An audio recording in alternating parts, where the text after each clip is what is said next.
Io ho, tra virgolette, la fortuna, ma è amara, che sono rappresento una forza politica, l'Italia dei Valori, fuori dal Parlamento, extraparlamentare. Dico amara, perché sarebbe che l'ipocrisia allo Stato puro dover dire che sto bene fuori. Stavo meglio dentro. Stava meglio perché dentro? volevo discutere. Perché in questo momento volevo rappresentare una forza di opposizione e vogliamo rappresentare una forza di opposizione forte e chiara all'idea che due forze politiche che si presentano uno in alternativa all'altro al Paese e poi si mettono insieme. Io sono nettamente contrario a questa ipotesi perché si finisce per andare in un compromesso che non giova a nessuno. Detto questo, però la domanda riguardava specificamente la questione kazaka.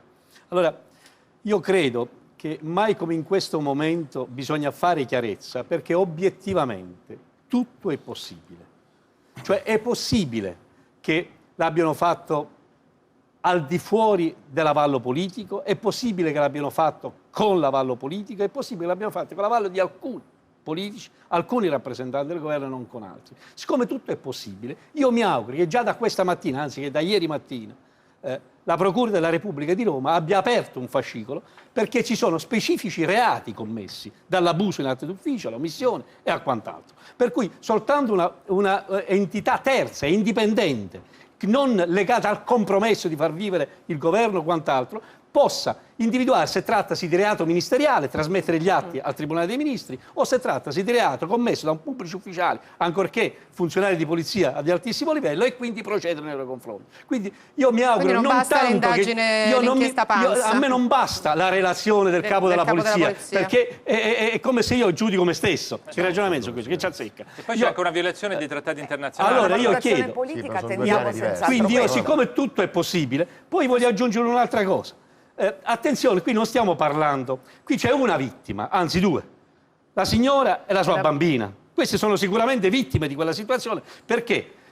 Perché dall'altra parte non è che ci stavano un santarello e un diavolo, c'è un diavolone che si chiama Nazarbayev e il suo delfino, che è quello che gli ha fatto da sponda dalla sera alla mattina. Gli ha fatto così da sponda che a un certo punto voleva Nazarbayev lui, voleva fregarsi lui il posto di Nazarbayev. Sì, stiamo parlando del marito della signora. Stiamo parlando del marito di quella signora, che sono due persone con il pelo sullo stomaco così, che è latitante, e che si sono litigati fra di loro perché uno voleva fregare l'altro. Quindi loro sono vittime della situazione, ma non è che stiamo parlando lì di un rifugiato politico, un personaggio chissà che cosa. Allora, stabilito tutto questo, e stabilito che le vere vittime sono loro, sono questa situazione. Perché sono vittime loro? Lo spiega chi ci ascolta.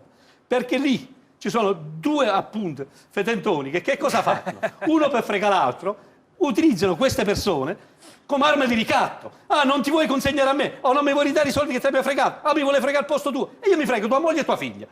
Siamo all'assurdo. Stabilito tutto questo, allora, io chiedo che la magistratura di Roma, subito, o il Tribunale dei Ministri, voi procedete e accertate la verità. Non lasciatelo fare al governo. Il governo si occupa, come dice la collega, condivido, di ben altre cose, che sono le cose urgentissime, non perché queste sia di secondo piano, ma perché è direttamente in conflitto di interessi nel dover risolvere la questione. Il problema qual è? Che è stato dato incarico al capo della polizia di relazionare. C'è un conflitto di interesse grosso come una casa. Ma no, era un capo della polizia che non c'era all'epoca, non è vero. Ma che ci sia o non ci sia, era un capo della polizia che fa parte di un non c'era, è stato nominato dopo. Scusami, non è una questione di nomina o non nomina. Chi deve fare la relazione deve fare una relazione che può coinvolgere o non coinvolgere il suo diretto superiore, cioè il ministro. Non lo puoi dare a un tuo subalterno una relazione per vedere se Alfano c'entra o non ci azzecca.